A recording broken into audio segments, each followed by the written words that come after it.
ભાઈ મારી જોડે એક જોરદાર ફ્રોડ થઈ ગયું છે ભાઈ કે લોકોના હું વિડીયો જોતો હતો આઈફોનના કે વોટર પાર્કમાં બધા ફેમિલી જોડે જતા હોય અને હું બી ગયો તો મારા ફ્રેન્ડ સર્કલ જોડે બરાબર.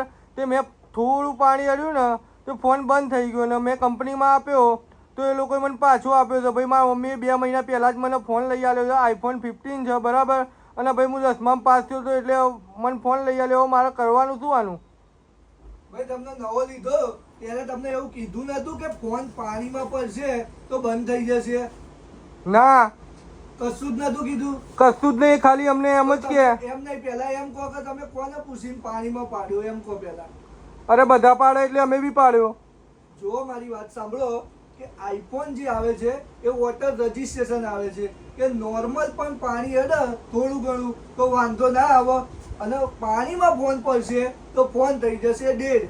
ગમે તે સિચ્યુએશને બંધ પણ થઈ શકે, ચાલુ પણ રહે, એવું કંઈ હોતું નહીં. લક બાય ચાન્સ વાળી વસ્તુ છે. પાણી નોર્મલી જતું છે નહીં, પણ અમુક ફોન એવા હોય કે જતું પણ રહે, એનો કોઈ ચાન્સ નથી હોતો.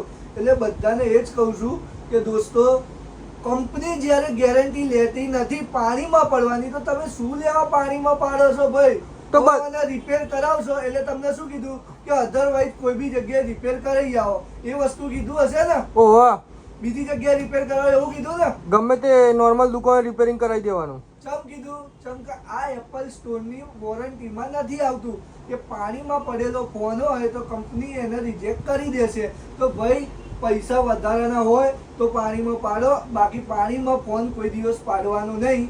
આઈફોન પાણીમાં નહીં પાડવાનું, વોટરપ્રૂફ નથી આવતો, વોટર રજિસ્ટ્રેશન આવે. બધા લોકોના તમે વિડીયો જોયા હશે કે પાણીમાં ડૂબોડીને ફોન આવે. ભાઈ તમે જશો એટલે એક જ વસ્તુ કહેશે કે તમે કેટલો ટાઈમ પાણી પાડ્યો, તમારી જોડે શું સબૂત છે? એટલે બધાને એક જ વિનંતી કરું છું કે વોટર પ્રૂફ નથી, ફોન પાણીમાં નહીં પાડવાનો, જેનાથી તમારે નુકસાન ના આવે. અમને તો કોઈ વાંધો નહીં, તમે પાણી પાડશો, નુકસાન તમારું જ છે બરોબર.